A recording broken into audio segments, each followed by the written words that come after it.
ટકાવારીનો એક દાખલો આપેલો છે કે કોઈ સંખ્યાના 20% એ 80 હોય તો તે જ સંખ્યાના 35% ખાલી જગ્યા થાય. અહીંયા તમને 4 ઓપ્શન આપેલા છે. સાચો જવાબ તમારે લાવવાનો છે. ઓપ્શન ના આપેલા હોય તો પણ તમે આની ડાયરેક્ટ ગણતરી કઈ રીતે કરો એ આપણે જોઈએ.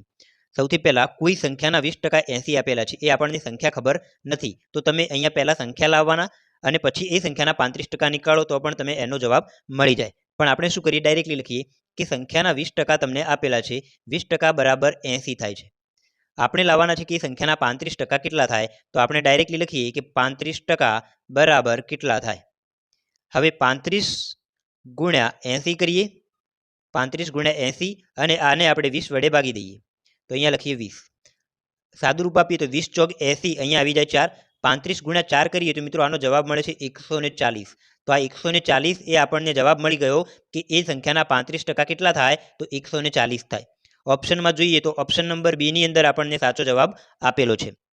તમને એવું પણ પૂછે કે ભાઈ સંખ્યાના 20% એ 80 હોય તો એ સંખ્યા કેટલી છે.